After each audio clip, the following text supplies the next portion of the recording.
Hey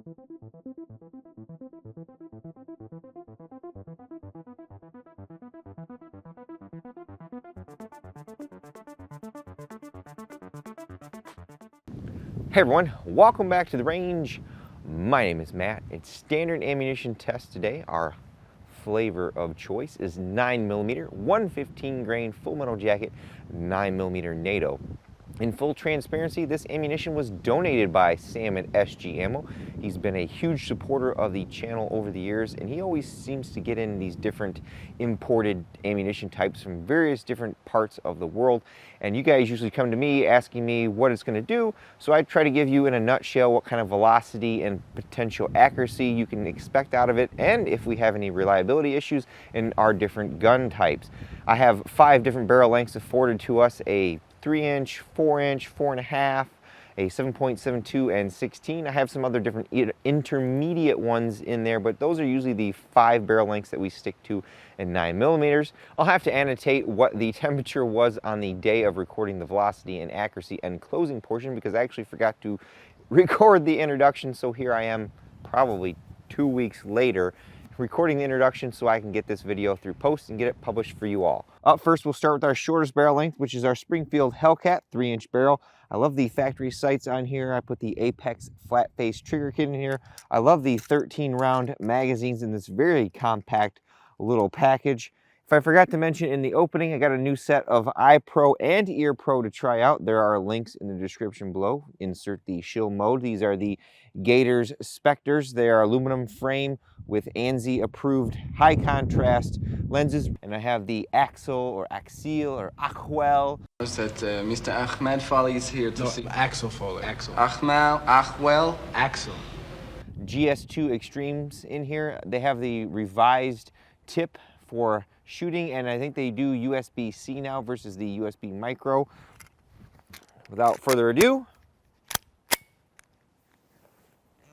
get lined up here. Air.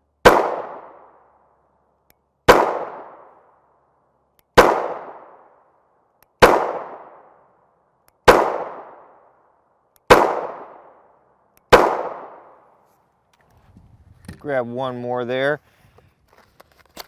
I also started running control groups for ammunition for our new testing for pretty much end of 2021, start of 2022. So I have some different loads that I test on the same day so that we have something to compare it against in case we see something velocity wise that's, you know, above or below standard. We have something to measure it up against.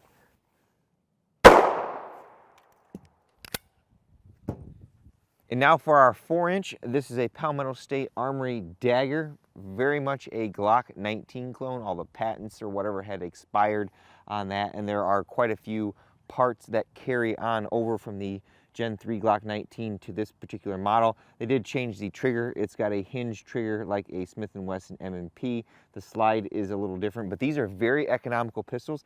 This was either $350 or $400. This particular one has the night sights. They have red dot cuts now, and then they're coming out with the Rock 5.7 and 5.7 by 28mm and a smaller version as well.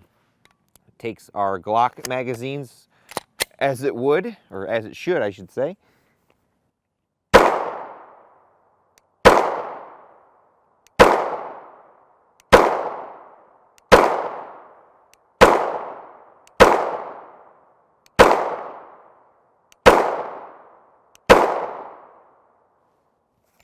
And now for our 4.5-inch, we're doing double duty on the Dagger. I want to get rounds down range on this to do a review on, or if I find any failure points. I know at one point the trigger retaining pin was an issue.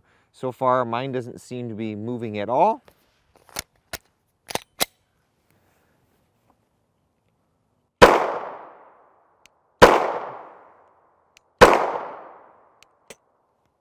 Oh, hard primer.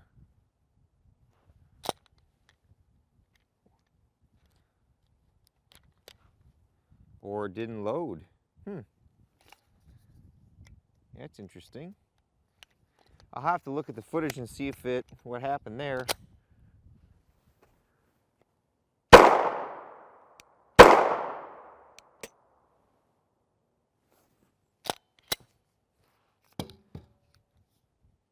Oh, is there a magazine coming out? Magazine catch?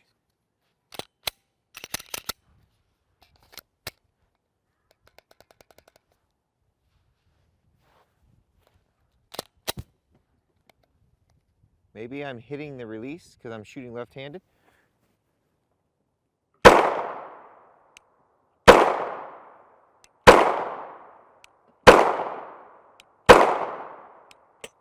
And now on to our 7.72 inch barrel. This is probably my favorite 9mm gun to shoot. This is our CZ Scorpion Evo 3 S1 SBR.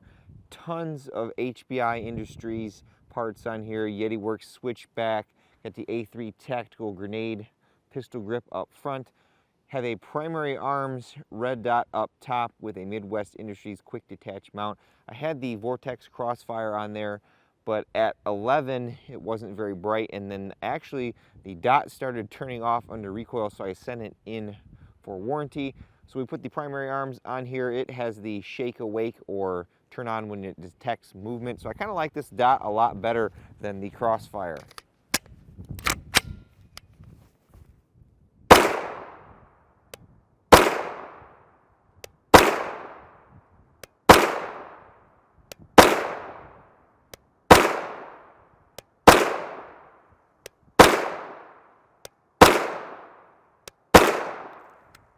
And finally, our 16-inch. This is our Palmetto State Armory AR-V9. It is a direct blowback AR 9mm. It takes our CZ Scorpion Evo magazines. They have their own branded magazines as well. We have a Yankee Hill single port QD muzzle brake up front. I drilled that out for 9mm. Got the Radeon ambidextrous charging handle and our Battle Arms ambi safety selectors. Not a bad little setup. Got a primary arms, I think 18 power.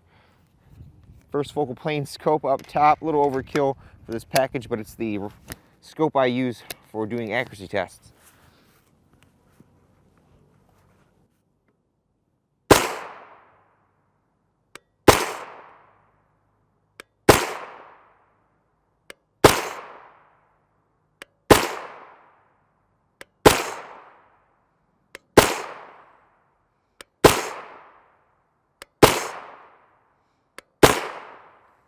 Cool.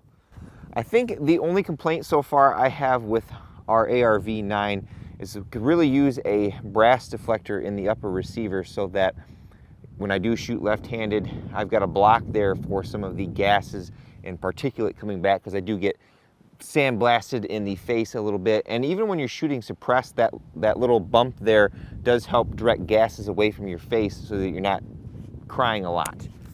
Pretty typical results that we're seeing today doing our accuracy testing with our 9mm. We're at 25 yards with our AR-V9. It's got the 16-inch barrel using the primary arms 18 power first focal plane scope for all those zooms. This was our first group at 0.895 inches. This was our second group, went a little faster, should have slowed down. 1.509 inches. So about typical with our full metal jacket and 9mm. This was our fourth group we shot at 1.064 inches. Very good, if I do say so myself. Again, I'm at 25 yards. I feel that's a pretty good compromise for a 9mm bullet, at least in my use case. Well, everyone, that concludes another standard ammunition test out here at the range. Pretty typical par for the course. 115 grain, full metal jacket, 9mm loading. Now this is marked 9mm NATO, so it potentially could have a little bit more pressure than a standard 9mm loading.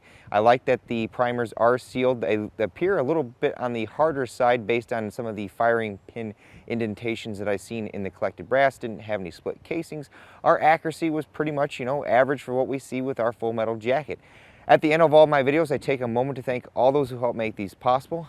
Number one is my Patreon supporters. Number two is Sam at SG Ammo, who again, in full transparency, sent us that ammunition for us to test.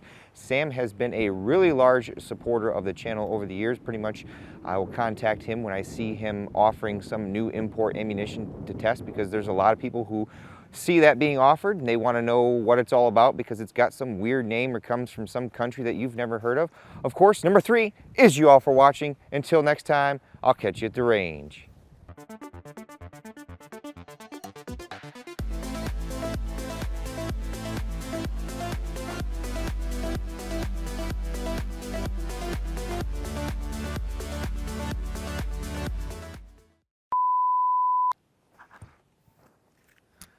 Up first, we'll sharp.